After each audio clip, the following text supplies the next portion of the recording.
Up next, an explosion rips through an Illinois church.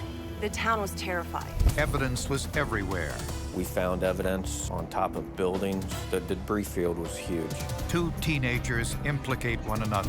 Dungeons and Dragons looks like the cause. I thought that was an incredibly stupid thing to do. But a thin blue wire tells a different story.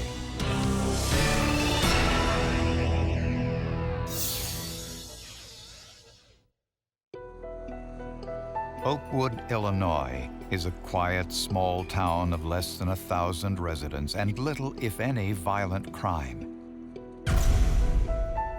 At the Oakwood Methodist Church, as volunteers prepared for their Christmas celebration, church member Brian Plower walked outside where something caught his attention.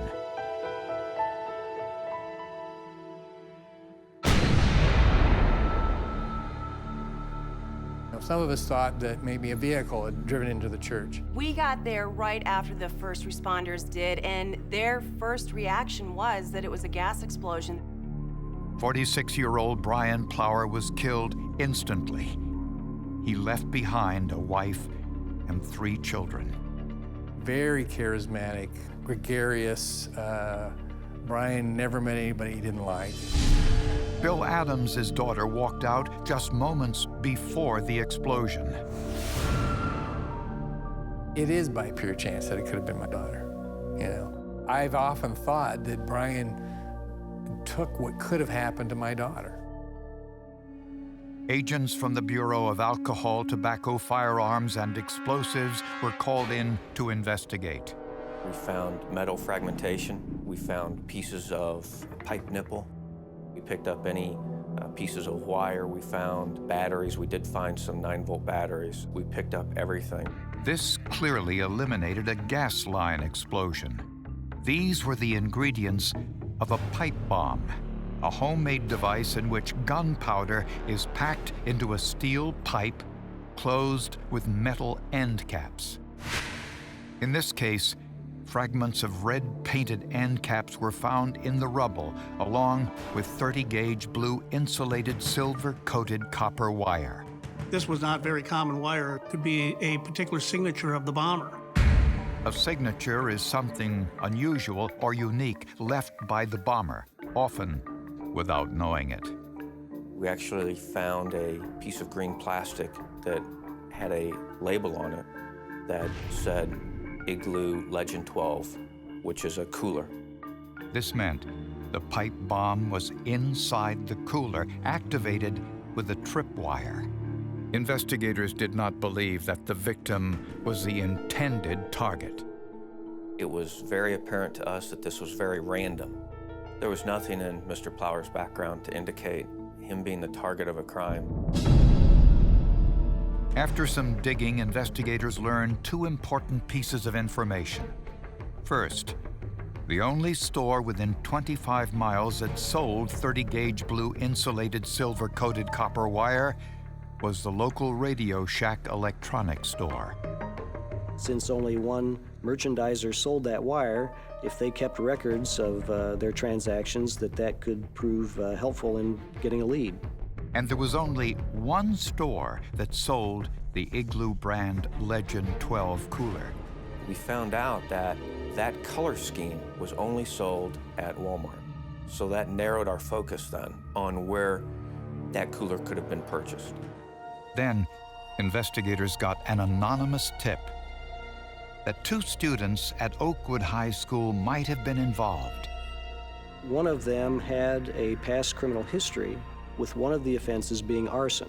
One of the subjects had been seen in possession of a notebook that had handwritten on the front of it bomb recipes. The teenagers, 18-year-old Jimmy Morris and 16-year-old Phil Ryan, had no alibis for the time of the bombing. At first, they said that they were driving past the scene when the explosion happened.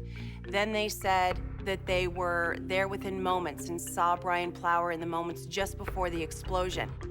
From a photo lineup, employees at the local Radio Shack store identified Jimmy Morris as having been in their store, but couldn't recall what he purchased. Everything that the investigation showed about the teenagers indicated that they could be involved in this. Investigators also learned that the boys were heavily involved in the game Dungeons and Dragons, a fantasy-oriented game played by more than 20 million people worldwide. It allows participants to assume imaginary, often violent identities. There had been, across the country, instances where the role-playing within the game of Dungeons and Dragons had turned violent in real life. Both teenagers denied involvement in the bombing and were given polygraphs. The polygraph indicated that they were giving some deceptive answers when questioned about bombs and bomb making. Eventually, they each implicated the other. Both subjects stated that they saw the other subject in possession of a green cooler. It looked like investigators had solved the case until there was another bombing just 5 miles away.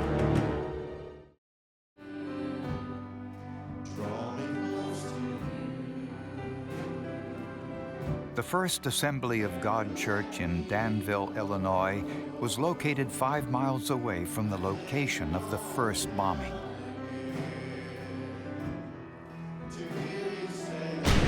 The blast injured 33 people. Most of them teenagers. Youth injured in the church bombing may never recover emotionally.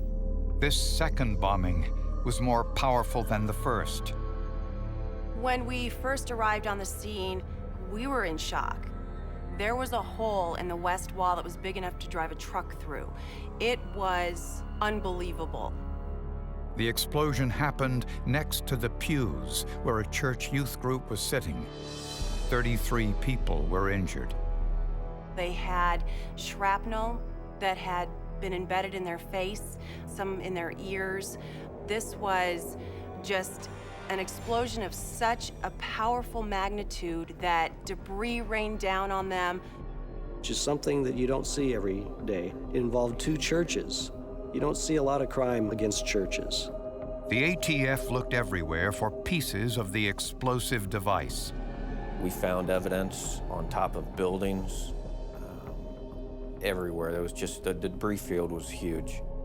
Eventually, ATF investigators found more than 20 different bomb components, which enabled them to build a replica. This one was triggered with a timer and was clearly larger and more powerful than the first. There were a lot of differences there, which leaves you with 2 alternatives. Either is experimenting, graduating up to bigger and better things. The other alternative is that it was 2 separate people that made these devices. To find out, forensic examiners looked at the wire from the second bomb site. Was this the same signature wire used in the first bomb? It was a silver-coated, single-strand copper wire with blue insulation. It's 30 gauge. It's a very small wire. But was it the same wire? ATF examiner Greg KLEES examined the extrusion marks made on the plastic insulation as it squeezed through the die during the manufacturing process. This process makes the wire its uniform size. Those marks will be imparted on that plastic insulation for a number of feet before it changes dramatically. Lined up on a comparison microscope, there was no doubt. The wire from both bomb sites came from the same source. In fact, that these were produced on the same forming die at the same plant. They also discovered both bombs used the same glue and the same cotton string.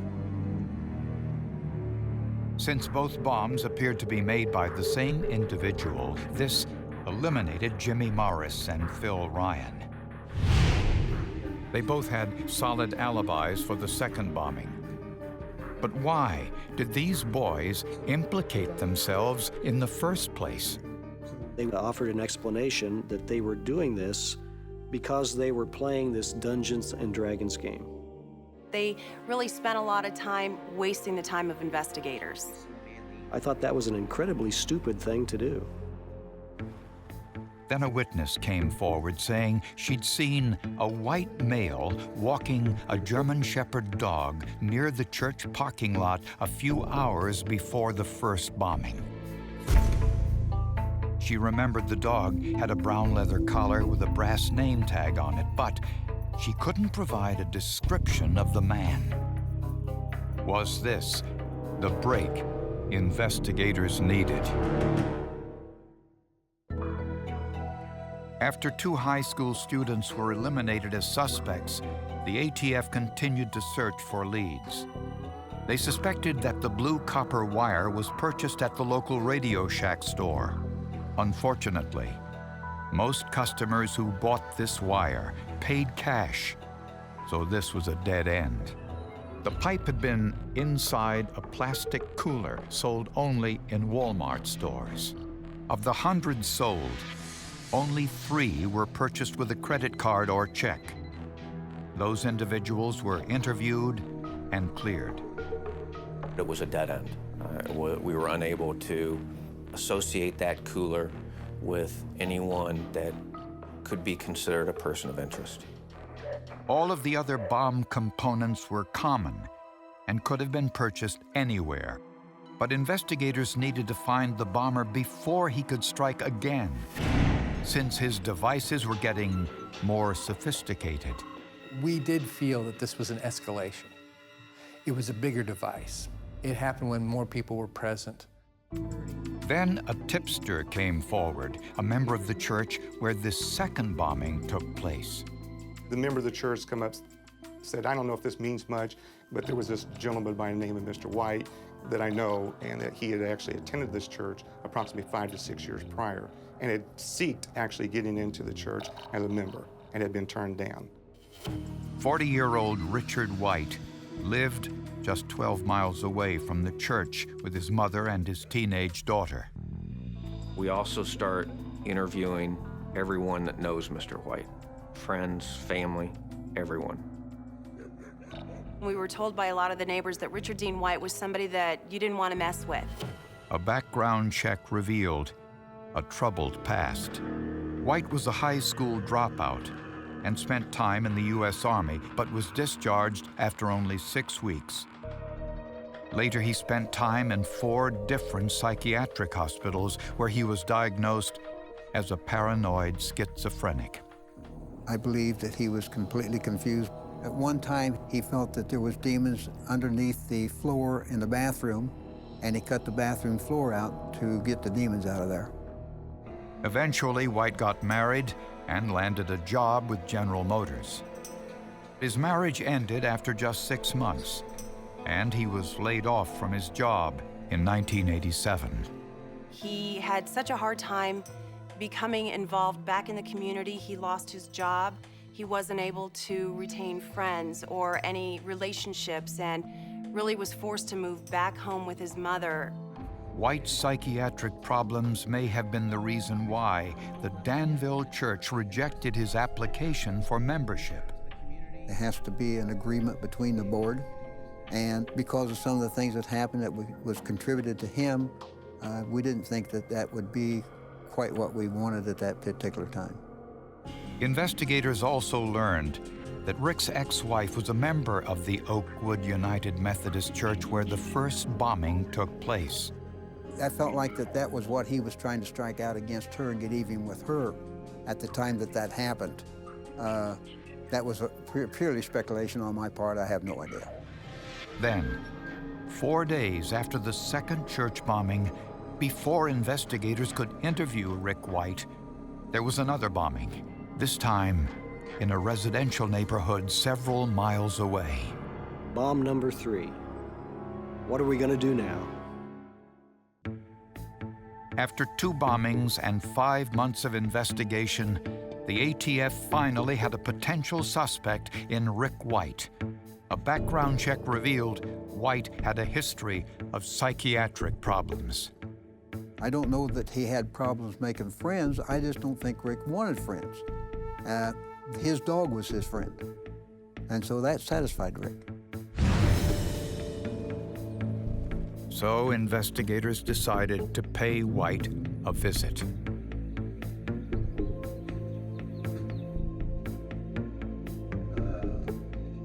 Tell him I'll be in the garage. Okay.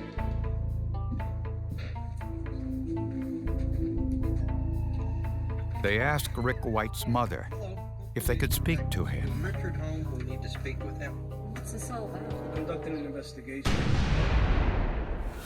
Investigators found the garage behind the Whites' home in ruins. I could see steam, smoke.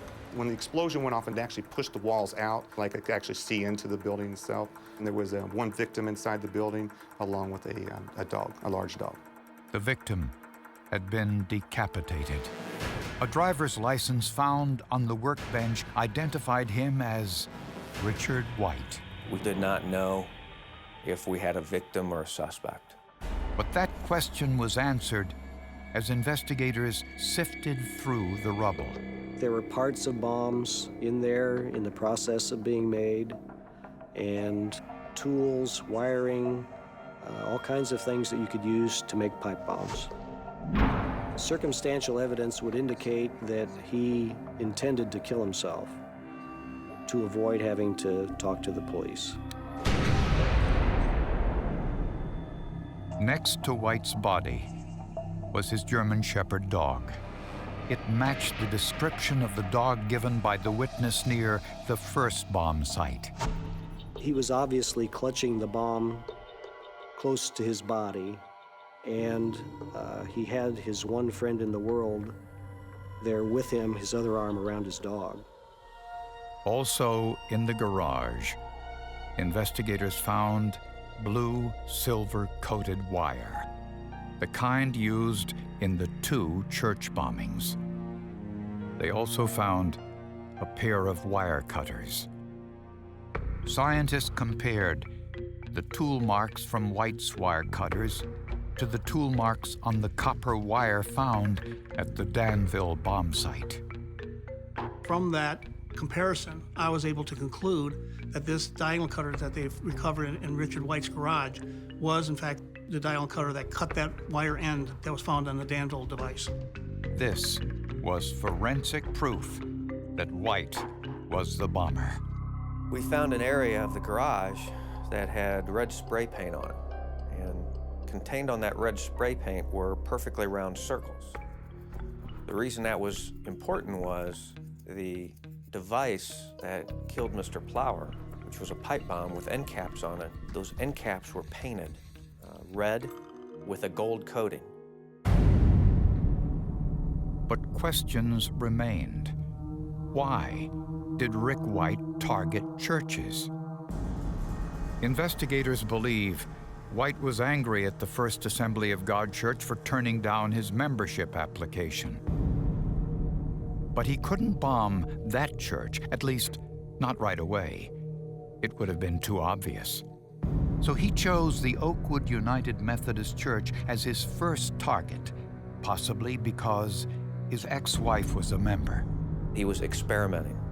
He was trying to get different things to work, different initiators for the device, different triggering systems. The forensic evidence shows that White placed the pipe bomb in a green cooler, not caring who would pick it up. Church member Brian Plower was simply in the wrong place at the wrong time.